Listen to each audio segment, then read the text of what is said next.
আজকে না হোক, এই নভেম্বর না হোক, 3 বছর পরে এলডিসি গ্রাজুয়েশন তো আমরা করবই। এটা একটা ইনএভিটেবিলিটি, করতেই হবে। যেহেতু গ্রাজুয়েশনের যে কয়েকটা থ্রেশহোল্ড প্রত্যেকটা আমরা কোয়ালিফাই করি, এই আমরা একবার সেই উত্তরণটা ঘটলে যে সমস্ত প্রতিবন্ধকতা আমরা মোকাবেলা করব, সেই মোকাবেলার জন্য হাত পা কোমর শক্ত করতে হবে, সোজা বাংলায় বললে, যাতে আবার আমরা পূর্বের টিয়ারে ফেরত না আসি, আমাদের পতন না হয়। এক, দ্বিতীয় হলো ওই টিয়ারে আমরা যেন স্ট্যাগনেটেড না হয়ে যাই। এই যে উত্তরণের যে ধারাটা, এই উত্তরণের টিয়ারগুলি ঠিক করা হয়েছে যে একটা দেশ, একটা জাতি ক্রম উত্তরণের মাধ্যমে ইভেন্চুয়ালি একটা উন্নত দেশে পরিণত হবে। কোন এক জায়গায় কোন একটা টিয়ারে আটকে থাকার জন্য এটা তৈরি করা হয়নি। যাই হোক, ইসি ফোর্জের সাথে এলডিসি গ্রাজুয়েশনের সম্পর্ক ঘনিষ্ঠ সম্পর্ক, কিন্তু এলডিসির কথা আসায় এই কথাটা প্রথমে বললাম। ইসি ফোর্জের প্রজেক্টটার একটা বড় দুর্বলতা হলো যে প্রকল্পটা শুরু হয়েছে 2017 সালে, কিন্তু আমরা দায়িত্ব নেওয়ার পরে যে কয়েকটা একনেক আমরা পার করেছি, প্রত্যেকটা একনেকেরই এটা একটা পরিতাপের আলোচনা ছিল যে কেন প্রত্যেকটা প্রকল্পের ক্ষেত্রে টাইম ওভাররান থাকে, কেন সময় শেষ হয় না। তো এটা ইসি ফোরের জন্য কোনো ইউনিক বিষয় না। এটা গত 15 বছরে যতগুলি প্রকল্প তৎকালীন সরকার হাতে নিয়েছে, এটার একটা সাধারণ চারিত্রিক বৈশিষ্ট্য, ক্যারেক্টারিস্টিক্স, যে প্রায় প্রতিটা প্রজেক্টই টাইম এসকেলেট করতে হয়েছে, টাইম ওভাররান হয়েছে। এবং কেন সময় এত বেশি লাগে তার কিছু কারণও আমরা খুঁজে বের করেছি, যেগুলি এই সরকার সেগুলি থেকে বের হয়ে আসার জন্য কাজ করছে। এর মধ্যে একটা বড় বিষয় হলো যে প্রকল্পই হাতে নিতে হয়, আমার জন্য আপনারা 15 মিনিট রেখেছেন, 15 মিনিটের মধ্যে আমি শেষ করব, কিন্তু ঠিক আপনার প্রকল্প সংশ্লিষ্টই যে সব কথা হবে এটার গ্যারান্টি দিতে পারছি না। তো একটা ক্যারেক্টারিস্টিক্স হলো যে প্রকল্পই আপনি নেন, জমি অধিগ্রহণ করতে হয়। এখন জমি অধিগ্রহণের জন্য যে পন্থা, সেটিতেও সময় লাগে।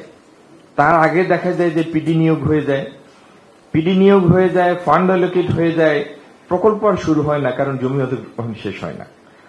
জমি অধিগ্রহণ তো প্রকল্প সরাসরি করে না, জমি অধিগ্রহণ করে জেলা প্রশাসন 7 ধারায় নোটিশ দেয়, বিভিন্ন পন্থায় বের হয়। এরপরে যখন অধিগ্রহণকৃত জমির জন্য একটা সময়ে একটা উচ্চ মূল্য নির্ধারণ হয়ে গেল, যে এভারেজ প্রাইসের 3 গুণ দেয়া হবে, তারপরে এটির উপর কোনো ইনস্টলেশন থাকলে সেটার জন্য আলাদা মূল্য হবে, তখন দেখা যায় প্রকল্প যখন প্ল্যানিং কমিশনে থাকে, তখন প্রকল্প সংশ্লিষ্ট এলাকার কিছু বুদ্ধিমান লোকেরা বা বিভিন্ন সূত্রে খবর পেয়ে বুদ্ধিমান লোকেরা সেখানে দ্রুত জমি কেনেন, সেখানে দ্রুত টিনের ছাপড়া তুলেন অথবা হালকা বেয়ে পাকা বাড়ি তৈরি করেন, যাতে উচ্চ মূল্য পাওয়া যায়। তো এই সমস্ত বিভিন্ন ক্যারিকেচার, তো এগুলি আমাদের জাতীয় জীবনের বৈশিষ্ট্য। এগুলি থেকে বের হয়ে আসার নাম হচ্ছে এফিসিয়েন্সি। প্রত্যেকটা জিনিসের মধ্যে লুপহোল থাকে, কিছু বটলনেক থাকে। কিন্তু ইসি4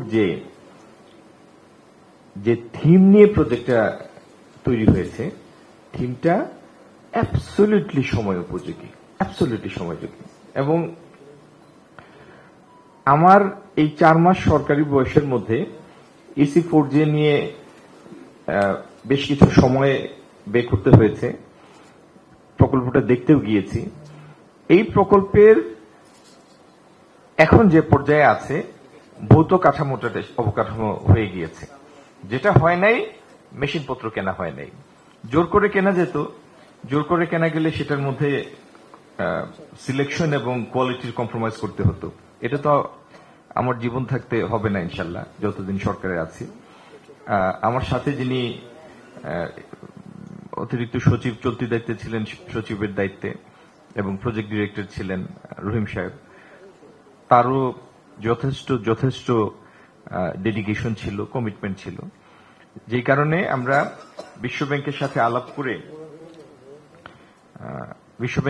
আলাপ করে পরবর্তীতে মেশিনপত্র নেয়া, মানে যাতে সময় ক্ষেপণ না হয়। কারণ একটা প্রকল্প যদি কোনো কারণে অনেক মাস বসে থাকে, 1 বছর বসে থাকে, তাহলে সেটার মধ্যে একটা মোমেন্টাম লস হয়।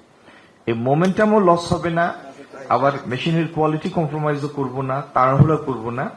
এই ডেলিকেট ব্যালেন্সটা তৈরি করার জন্য ওয়ার্ল্ড ব্যাংকের সাথে আলোচনা, এবং ওয়ার্ল্ড ব্যাংকও যথেষ্ট আগ্রহী, ওয়ার্ল্ড ব্যাংকের সাথে আলোচনা ক্রমে আমরা একটা পদ্ধতি স্থির করেছি, যাতে এই সময়ের মধ্যে আমরা আমাদের দেশীয় কিছু অর্থায়ন পাবো, এবং ওয়ার্ল্ড ব্যাংকের নেক্সট ফেজের স্যাংশনের মাধ্যমে মেশিনপত্র সংগ্রহ হবে, কিন্তু ইনশাআল্লাহ এর মধ্যে কোনো টাইম লুজ হবে না।